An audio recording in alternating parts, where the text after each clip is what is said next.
And we want to thank the administrator of the SBA, Maria Contreras-Sweet, for joining with us here this afternoon. I believe this is her first appearance this Congress in the 114th Congress. She's always a welcome visitor to us, and I want to particularly acknowledge and thank her for coming to my district a couple of weeks ago to Cincinnati, and we together had a number of events, toured in the area called Over the Rhine, a number of small businesses, as well as a credit union, and met with the chamber, did a town meeting, and a whole range of things. And she was obviously extremely knowledgeable, and I think made a wonderful impression on the people of Cincinnati, and we thank you for coming. I really do. Today, the committee will hear from the administrator about the President's fiscal year 2016 budget request. Two questions arise. First, are the resources sufficient to help small businesses grow the middle-class jobs that America needs? And second, are the resources allocated in an open and transparent manner? It's important to note that there are numerous other policies that are as critical for small businesses as those that will be raised today. Among those are the following. Small businesses deserve tax reform because the current code is so complex it makes their lives miserable. They need a regulatory regime that protects health and the environment without imposing outrageous costs. They need financial markets that are not so burdened by government oversight that access to capital to small businesses oftentimes is all but impossible. They need a simple system for exports and imports, one that does not require navigation of a maze-like bureaucracy.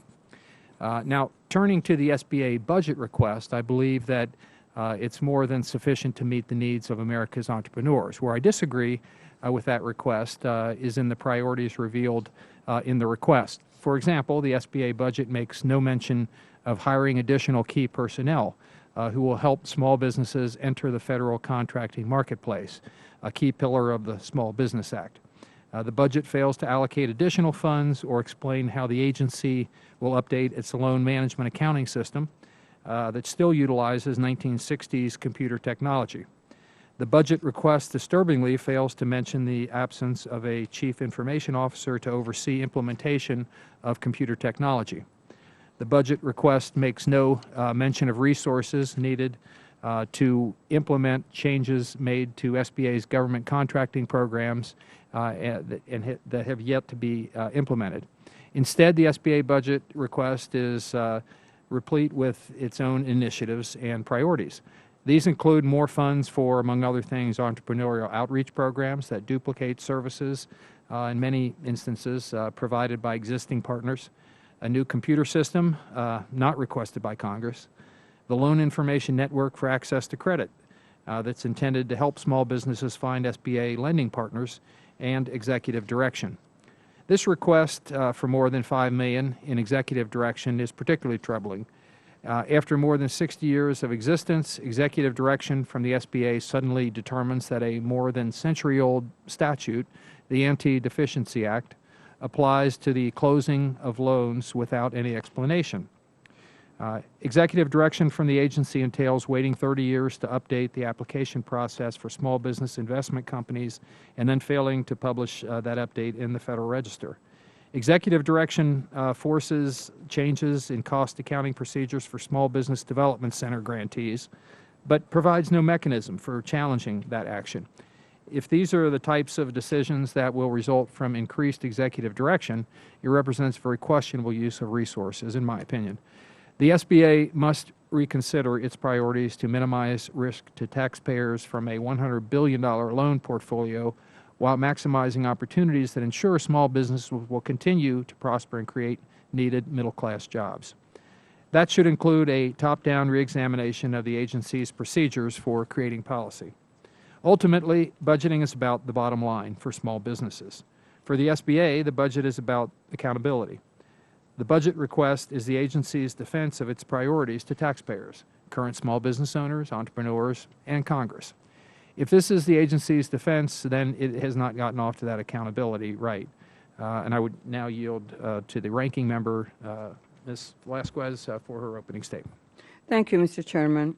Our economy continues exhibiting signs of strength, and small businesses are vital to this resurgence.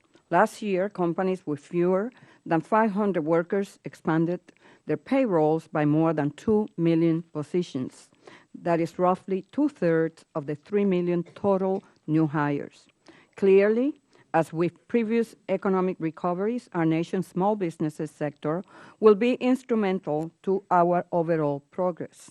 Given the central role small firms and entrepreneurs play in creating new jobs and furthering growth, it is critical we work to ensure small businesses have the tools they need to succeed.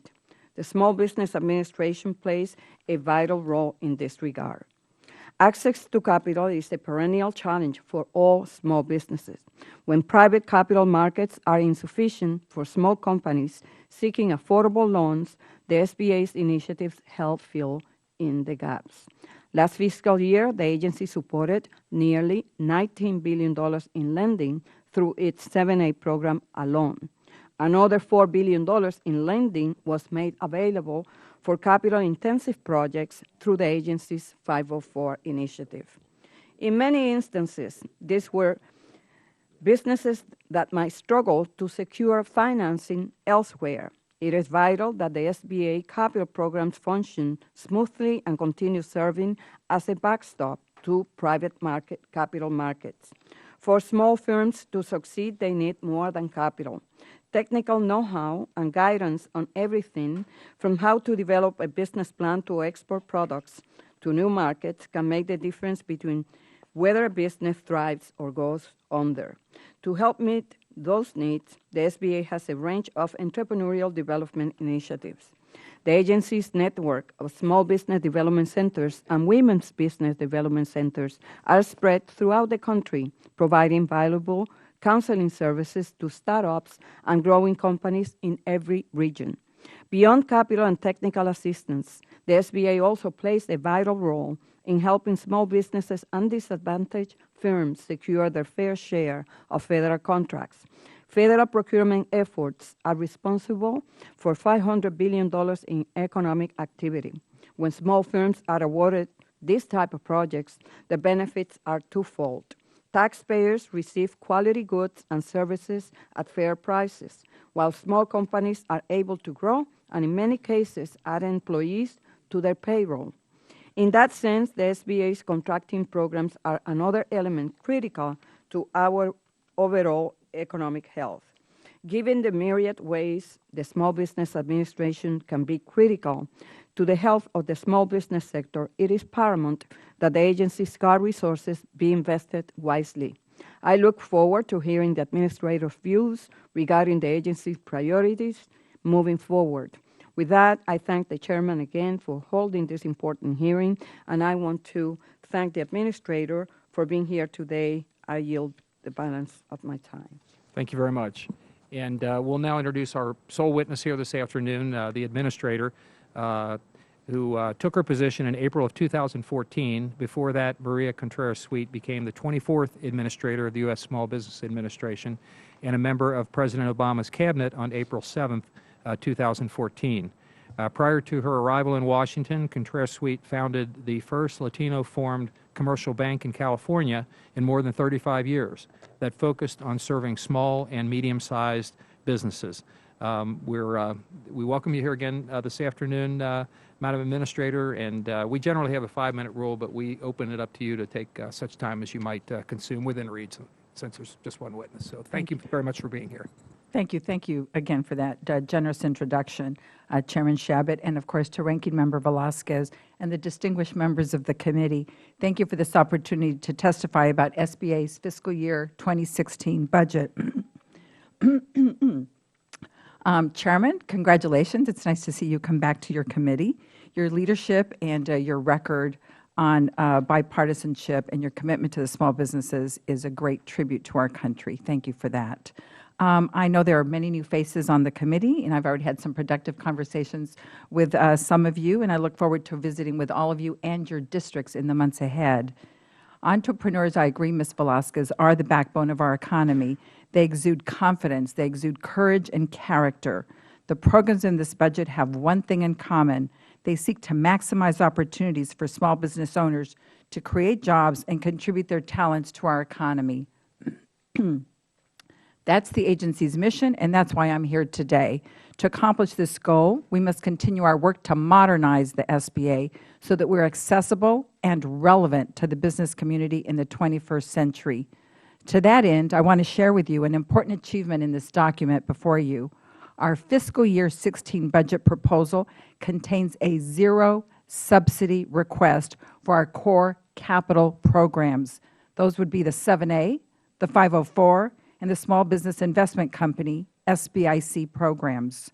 We're all proud of this achievement and the fiscal responsibility that it represents. I'm an entrepreneur and a former community banker.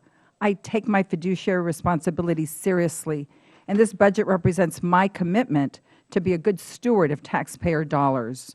For fiscal year 16, the SBA requests $860 million. In time of tight budgets, the SBA is doing more with less. SBA's zero subsidy achievement means that this proposed budget comes in 3% below our current budget year. The SBA is making good loans, and we project we will cover any loan losses through fees in fiscal year 16. We've achieved this despite waiving fees on small dollar loans. This fee relief helped us increase lending to minority-owned businesses by 23% last year. So we propose continuing it in fiscal year 16. I've completed 10 months on the job now, and thanks to the bipartisan support we've enjoyed from this committee, we've made some important progress together. Together, we met our 23% small business contracting goal for the first time in 8 years. We supported nearly $29 billion in lending last year, which created or sustained nearly 600,000 jobs. In the same period, our resource partners counseled 1.2 million entrepreneurs. Our SBIC funds increased their investments by 60% and provided $5.5 billion in patient capital to promising small firms. We expanded our Boots to Business program to train more than 15,000 service members at 165 military installations worldwide. In his State of the Union address, the President spoke about our economic recovery and job growth. I'll tell you something I know you already know. It's our small businesses that are leading this economic comeback. This budget requests an increase in our 7A lending authorization to meet the growing demand for SBA capital. Last year, Congress raised our 7A authorization level as we approached our lending cap, resulting in an all-time lending record of $19.2 billion in approvals. This year, we're asking for our highest authorization level yet of $21 billion. This budget also seeks full funding for our resource partners. This loan counseling provided by our small business development centers, our SCORE partners, the Women Business Centers, and the Veterans Business Outreach Centers helps entrepreneurs across America start, grow, or reinvigorate their businesses. Partnering with them is one of the smartest investments we can make. This budget seeks a modest $950,000 increase for veterans outreach programs. We propose to offer SBA's Boot to Business Entrepreneurial Training Program to the National Guard, the Reserve Component members, and additional military installations. We're asking to offer our Boots to Business Reboot program to veterans who've already transitioned out. We're proposing to continue the fee reductions on loans to veterans so we can serve these heroes as well as they've served us.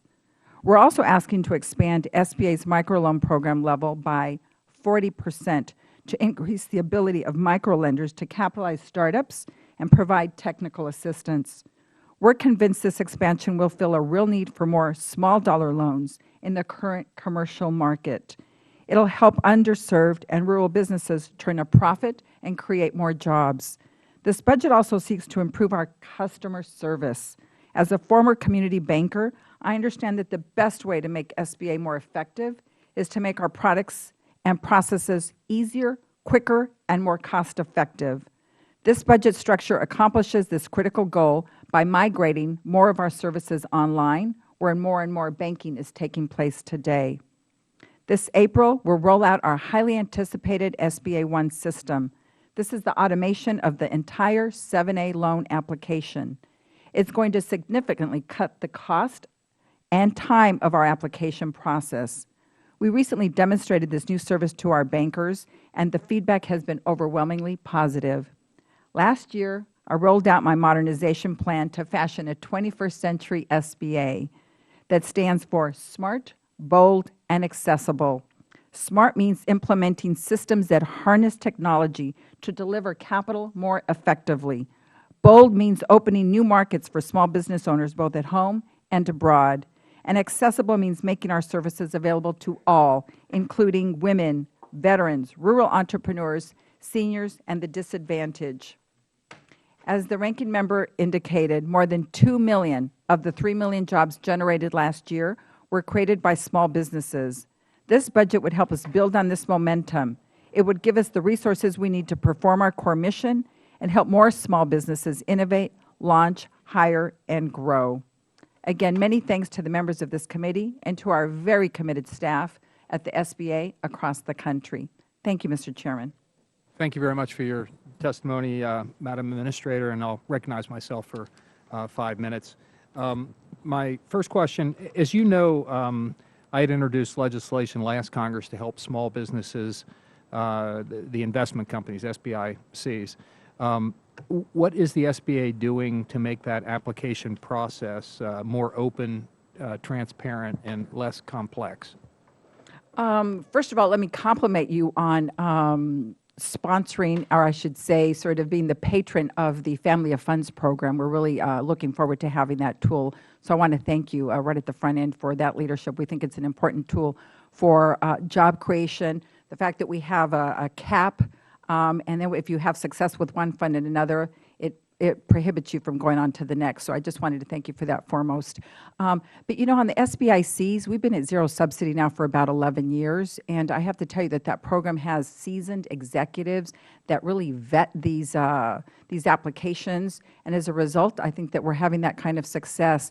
If you're hearing that the process is arduous, I'd be more interested in learning more about that, because it is, you know, the government obviously guaranteeing investments that are higher risk. And so we just wanted to make sure that we're doing our complete due diligence and maintaining the kind of confidence that you have in us. Okay, thank you. I'll have my staff follow with your staff on the particulars, because I only have 5 minutes, so I don't want to take up all the time on that. Thank you.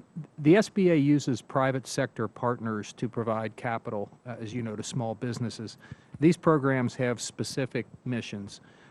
What procedures does the SBA have to ensure that small business investment companies, 7A lenders, certified development companies, and microloan intermediaries are complying with their statutory missions? We do a couple of things, well, several things. But one of the things that I'm installing recently that I think you'll be pleased to know is in banking, as you generously mentioned, when I was back in Los Angeles, I founded a community business bank. And one of the things that we always enjoyed was having a sense of predictability. No one wants too much government regulation, but at least when you know what it is and you understand why it exists in terms of banking, for example, it's really important to be able to anticipate what's going to happen.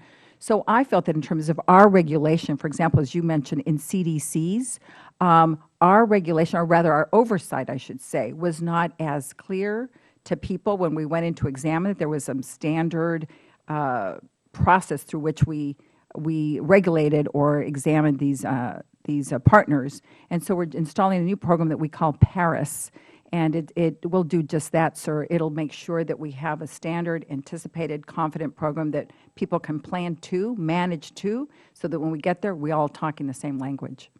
Thank you. I had a meeting along with a couple other members of this committee and one who's on Ways and Means and wasn't a member of this committee, but with a number of small businesses from around the country. There were 8 exactly, and then some groups, and we discussed a number of issues. We met for about an hour. And one of the issues, not surprisingly, these were small businesses that are actually engaged in trade, international trade for the most part. I think 7 of the 8 were. And as you know, trade's critical to our economy. 96% of the consumers around this globe are located outside the boundaries of the United States, and unfortunately, only 1 to 2% of small businesses are engaged in international trade, and that's despite the internet and access that was unheard of years ago. One of the principal topics that they wanted to talk about, there were a number. They talked about Exim Bank and other things, but we talked about the importance of, first of all, TPA, Trade Promotion Authority, which used to be called Fast Track years ago, which no president has had in a while, but we've got to do that first, and then TPP is hopefully something that wouldn't be too far down the road from there, the Trans-Pacific Partnership, and then TTIP with Europe. So my question for you, Madam Administrator, would be, I understand from others that the President has really stepped up his game in working on both sides of the aisle. He really only needs to work one side of the aisle. We're working the other side of the aisle. But it's going to take, this will truly have to be bipartisan to get this done. So could you comment on what the administration is thinking relative to moving TPA, TPP, TTIP? I admire your interest and am grateful for your interest in the globalized economy, because I think whether we want to be a part of it or not, it's upon us. When you light up your website, you're already there. And so first, if I may, go to the specific and then go to the general.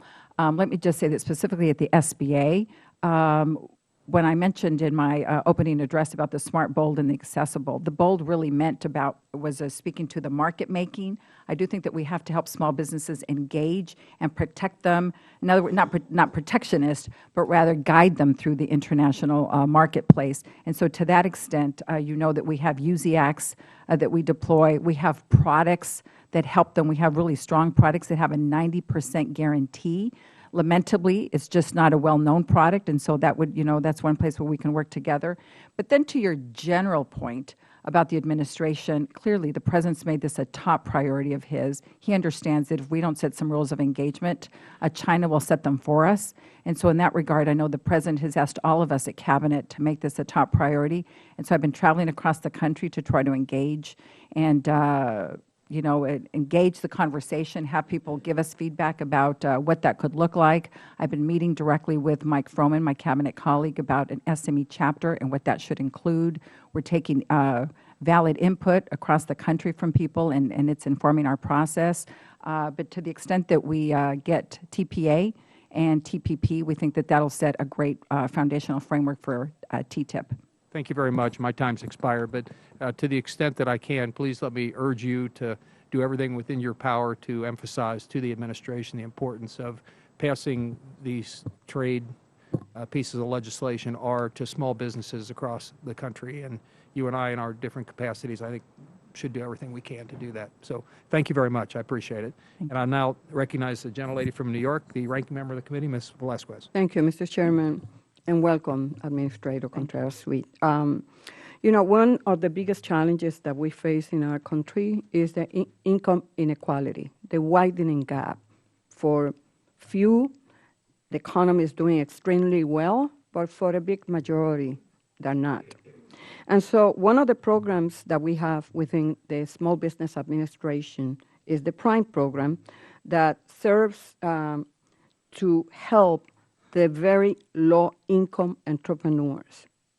However, the program is slated for termination by your agency. Then you see how the SBA chooses to target the most wealthy business owners through programs like Emerging Leaders, which require almost $500,000 in annual revenues to gain entry. So I would like to ask you, of the new programs, pilot programs, new initiatives that you are proposing this year, which one of them is designed specifically for the very low-income entrepreneurs like Prime? Yes. Let me just say that, first of all, you know how simpatico I am to your disposition about the underserved.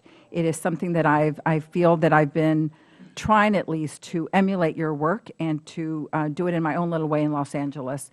In my bank that was stood up just to serve the underserved.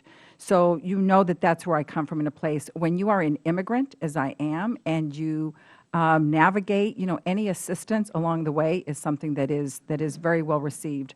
So, But it's not only immigrant. It's, No, I know, no, I know. very low income. Yes. It could be rural America or any.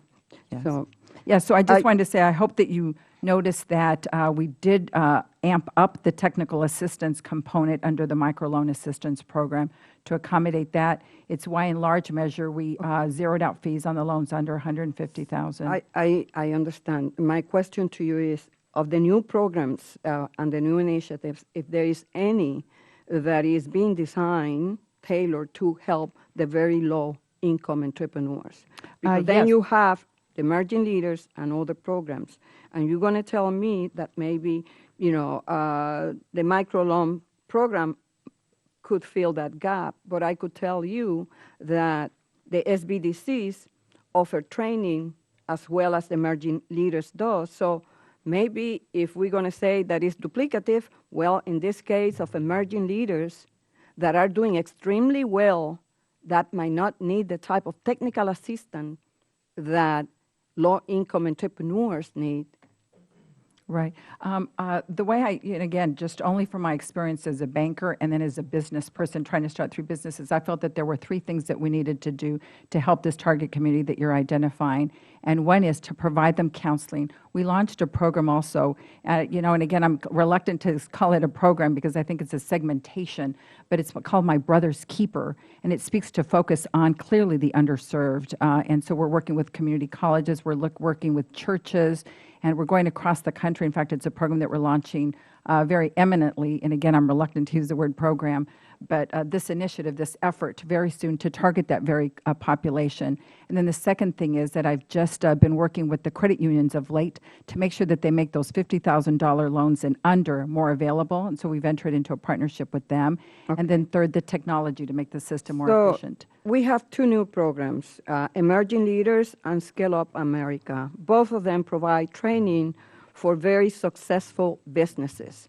So I do have a concern, and I do have a problem with that picture, because here we are creating new pilot programs to assist businesses that really do not need, because if you are a small business that has revenue for $500,000, and it has been in existence for 3 years, you're already up and running. How can we fill that gap of those small businesses that are struggling? It goes to the core mission of what the Small Business Administration should be doing. So I just want to share with you that I will be fighting to make sure that the microloan, that the Prime program gets funded.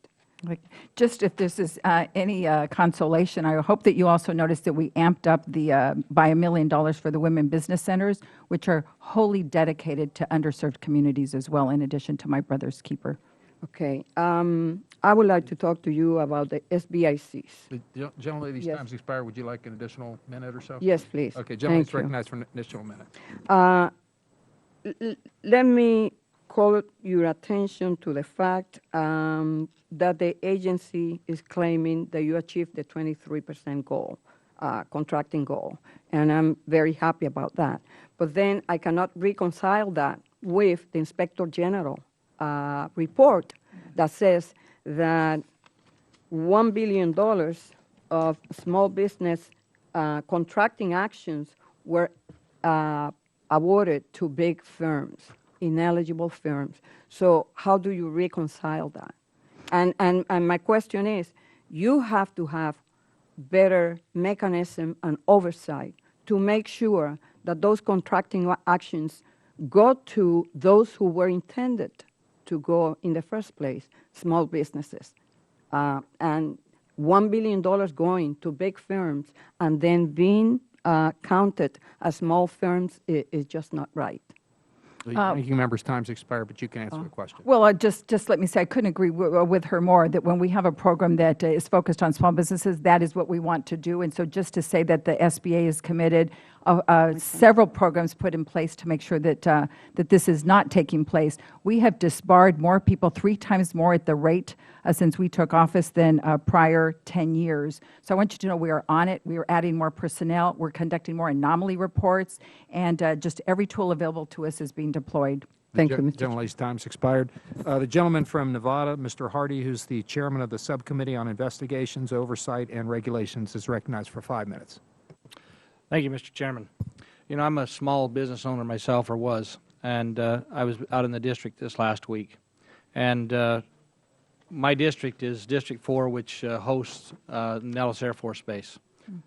We probably have the largest veteran population in my district of any place in Nevada. With that being said, the SBA claims that the Veterans Business Opportunity Centers are underfunded. However, SBA makes no request for increase of funding for that program, but instead requests an increase of around $5 million for executive direction. If these centers are underfunded, then why not request executive direction allocation for those funds to the Veterans Business Opportunity? Sir, I'll have to go back and check on the number, because we're asking full funding for all of our partners to continue the programs that we're doing, and we're asking for an amplification, an expansion on the Reboot program. And so we're asking for more funding for the Veterans program. So I'll have to review what number you're referring to, because we want to launch the Reboot program, which is for those who are already transitioned out.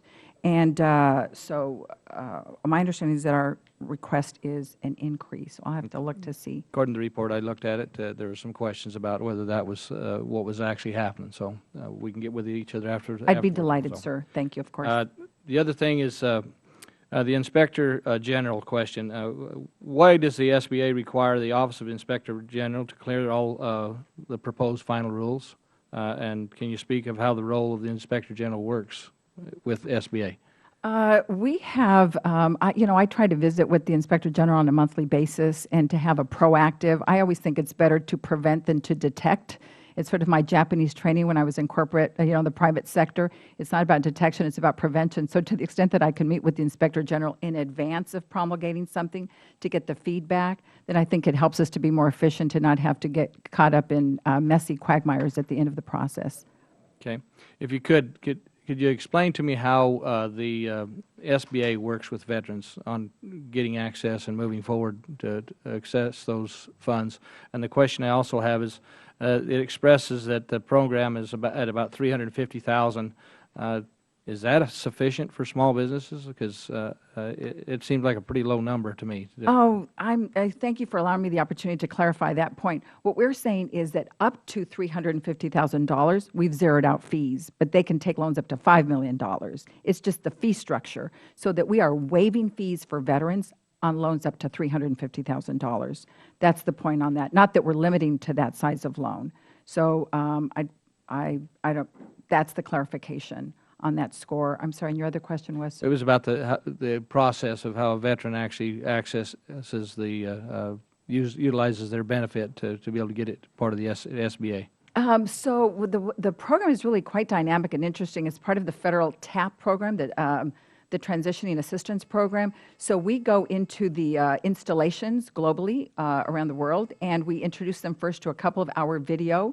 And if they're interested in entrepreneurship, then we put them into an into a 2-day program where we actually have in-person training about entrepreneurship. And then if they're interested in that, then they go into the complete program that's a very extensive program where they actually develop a business plan so that when they come out, they're ready to start their business. So there's no languishing when they're out in the community and, trying to navigate through a labyrinth of what are they going to do with their lives after they've served us. So that's the counseling portion. And then they can go to a Veterans Business Outreach Center where they can get counseling for contracted opportunities where we have set-asides for veterans. And then, as I said, our fee structure for veterans is very favorable. So the entire longitudinal track for veterans, I think, is a strong one, and we're seeing enormous success from that.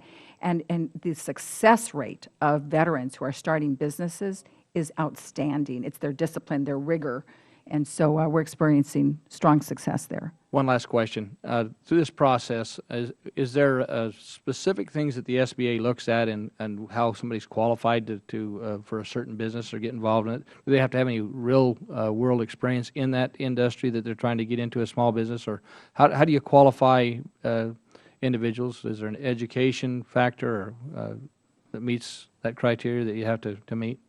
You know, we don't think it's our place to say to somebody that they're qualified for a business or not. And I'll give you an example since you've been asking me about veterans. I was in Denver and I met Sheila. And Sheila was a fine arts major as a captain in, I believe she was captain, lieutenant, excuse me.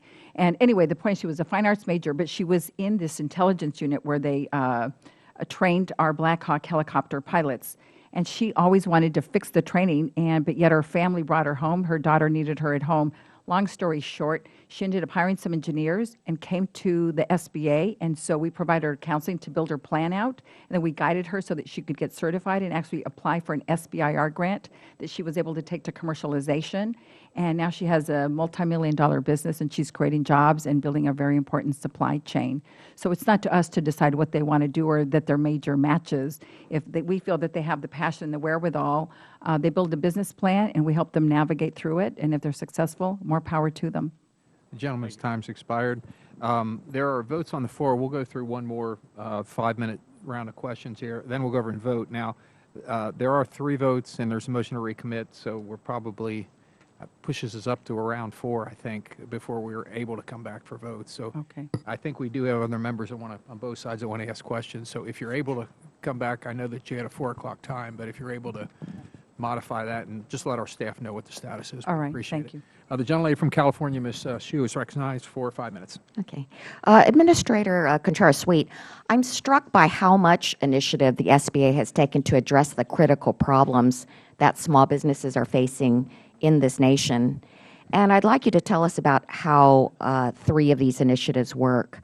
I know these are pilot programs that have been approved by Congress via the appropriations bill. The first one I'd like you to tell us more about is the Boots to Business program. And I know that veterans returning home after serving our country face so many struggles, such as finding employment and have unavoidable difficulties of resuming life as a civilian. I once had a veteran working in my office who told me that when he deactivated from the military, all he received was a list of benefits that were recited to him, and yet he really needed employment alternatives. And yet the Boots to Business program is designed to help veterans before they get deactivated so they won't feel so lost. And then there's a whole other area, and that is the young entrepreneurs and the high-tech innovators who aren't the typical types to join the Chamber of Commerce, and oftentimes the last place they would look for is For 5 minutes, and we want to once again thank the administrator for being so understanding and so gracious and not just running out. So we appreciate very much you sticking around. Thank you. And I thank you, Mr. Chairman, and thank our ranking member, and echo our chairman's sentiments to our administrator. Thank you for indulging us today and for sharing your testimony with us today. Advances in technology continue to impact the needs of small businesses and entrepreneurs. Small businesses face the need to adapt to new technological environments quicker than ever before.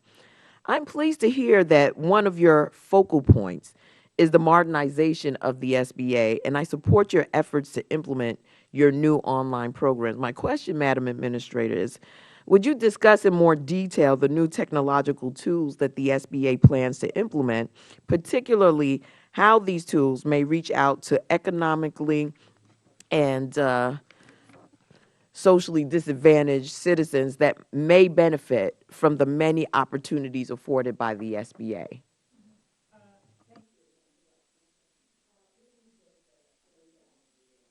I'm sorry. Thank you. Thank you very much.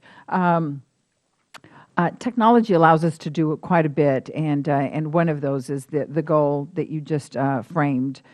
When we think about access, just as my experience in my bank was that if I said to a relationship manager, you have a goal of $10 million, they would try to go out and get 2 $5 million loans to make their bogey.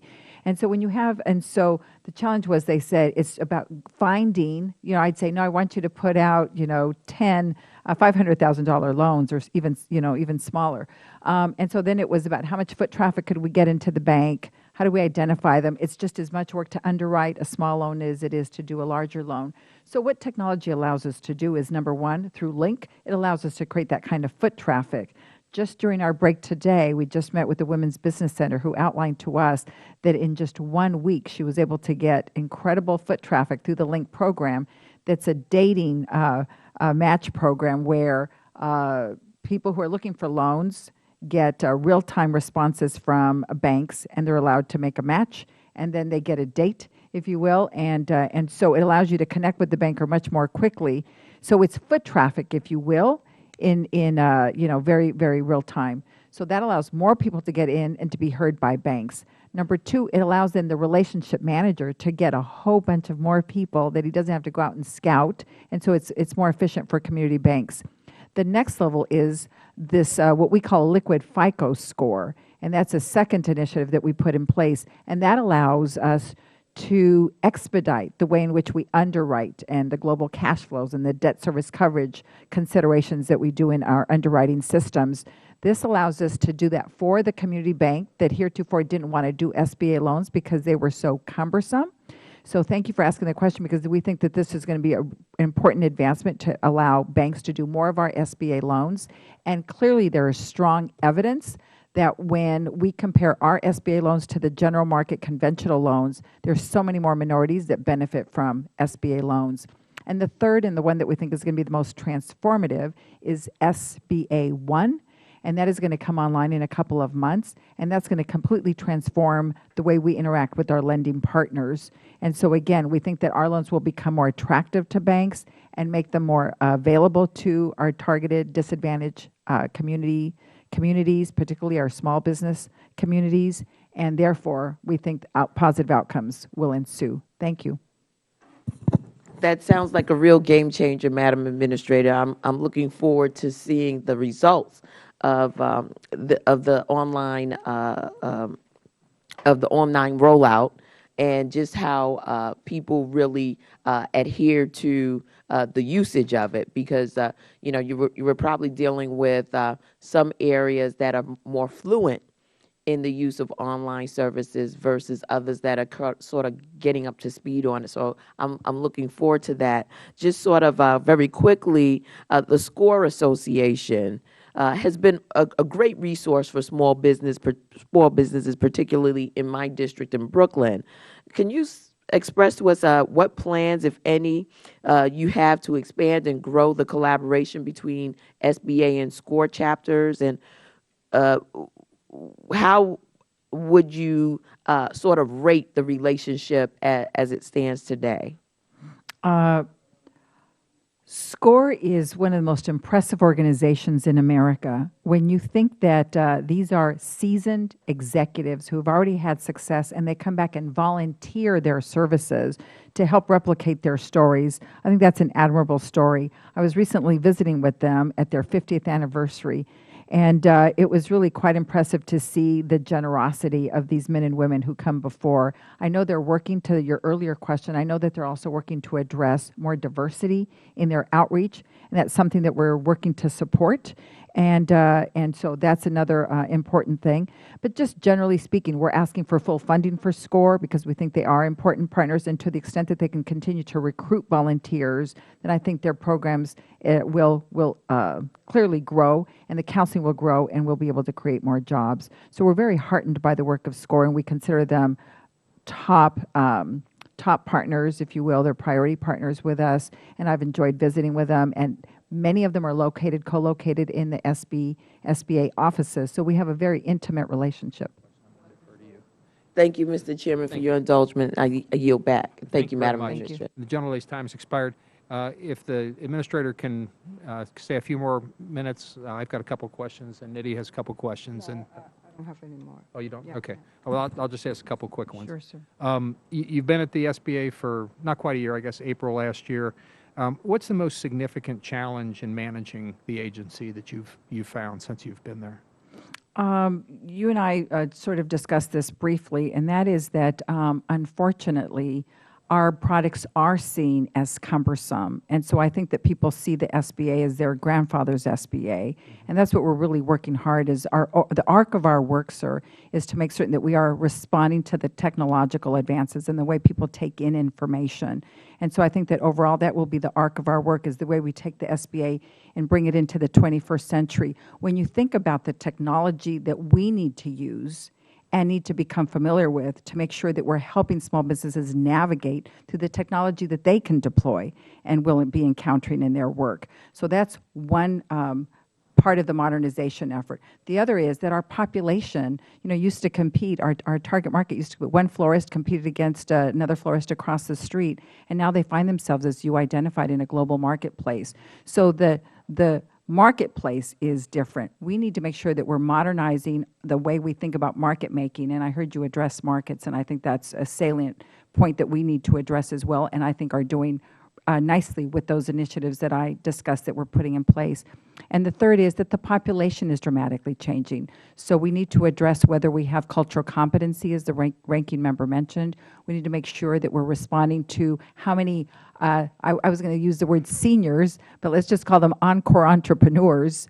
I tell my husband that the 60-year-olds are now the new 40s.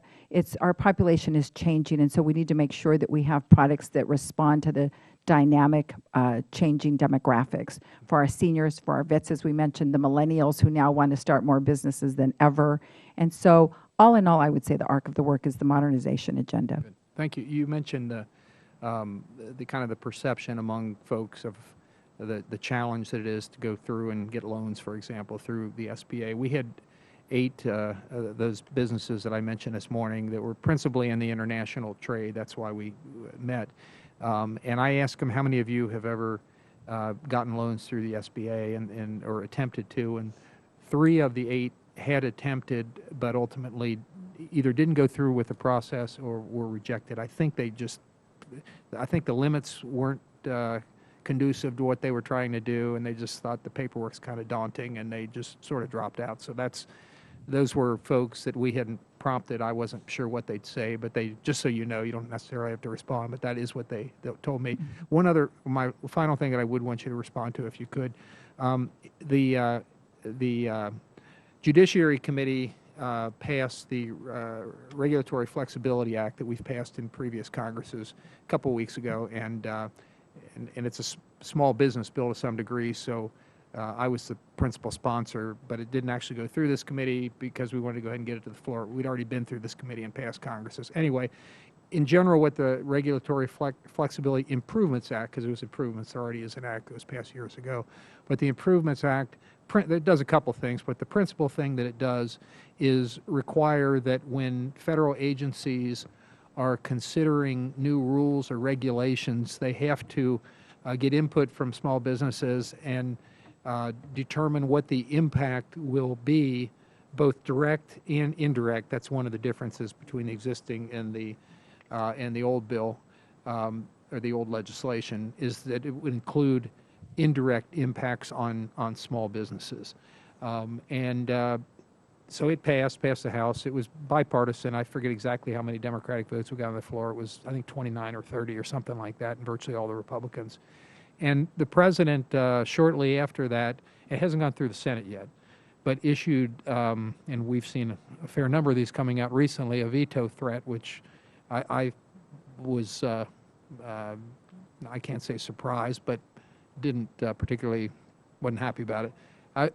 Do you have anything about that at this point that you might want to shed any light, or if you'd like to come back at a later, or get back to me in the future after you've had more of an opportunity to find out the administration's position, I'd be happy to wait till then, but I'll leave it open to you at this point.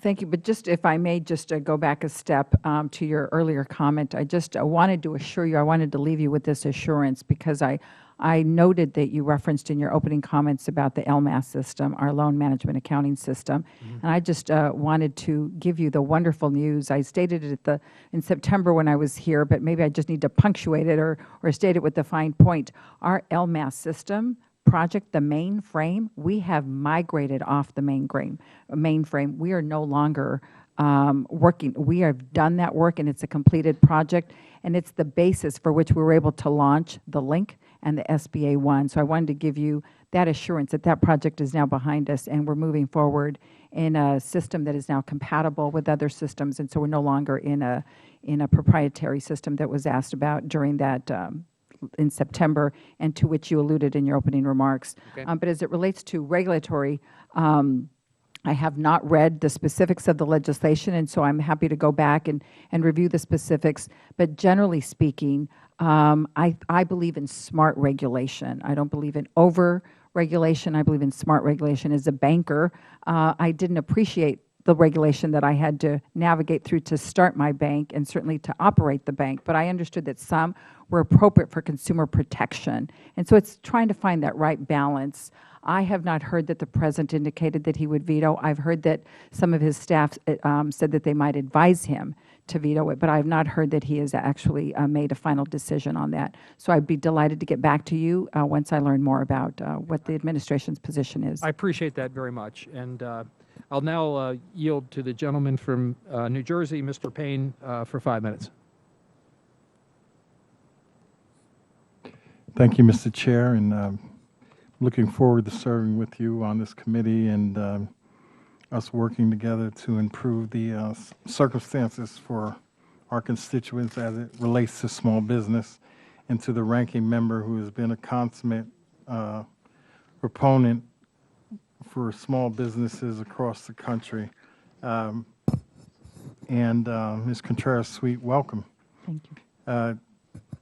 First, let me say that I have been very impressed with the work that you have done in the short time that you were here under the circumstances which you found yourself, and have been able to move SBA in the right direction. We know there's definitely a lot more work to do, but your hands-on leadership bodes well for small businesses and entrepreneurs across this country.